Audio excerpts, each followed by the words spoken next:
books.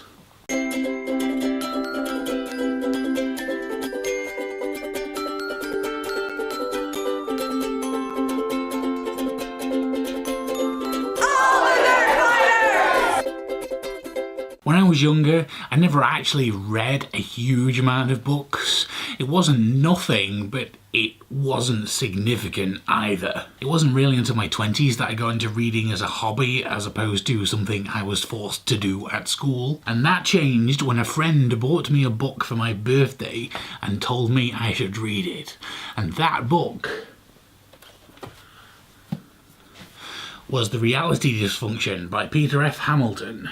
I was pretty immediately hooked when I started reading this thing and was introduced to a genre I hadn't really even considered before. Now obviously I'm a big sci-fi TV fan, but I'd never read a lot in book form, and then you're suddenly thrown into a massive space opera universe with many characters in multiple worlds and spaceships and wars and politics, sex, aliens, historical figures coming back from the dead, massive crazy universe-spanning stuff that would be unfilmable for television, although I wish they'd try somehow.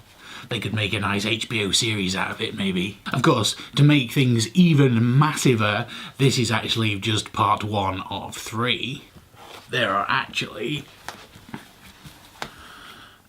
another 2. So it's a bit of an investment if you decided you want to read it, but as far as I'm concerned, they are well worth it. Even though I've read many more books since then, those 3 still remain my favourites of all time.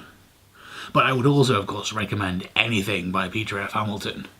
If you're in any way slightly into sci-fi, you should definitely give them a try.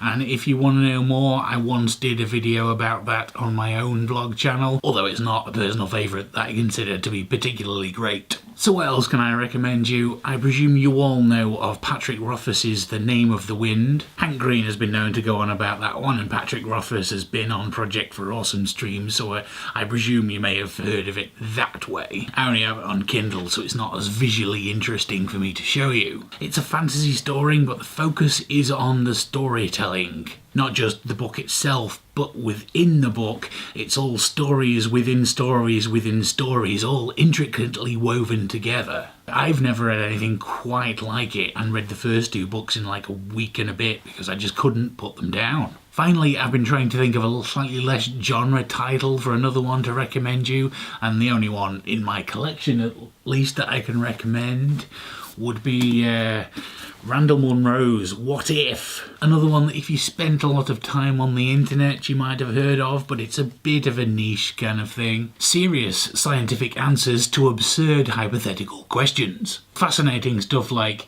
is it possible to use a jetpack using downward-facing machine guns? Or if you suddenly began rising steadily at 1 foot per second, how exactly would you die? Would you freeze, suffocate, or something else? What would happen if everyone on Earth stood as close to each other as they could and jumped, everyone landing on the ground at the same instant? Or from what height would you need to drop a steak in order for it to be cooked when it hit the ground? It's a great fun read and worth checking out. If you have any suggestions for me in return, leave them in comments down below. Thank you very much for watching, and Kathy, we will see you on Wednesday.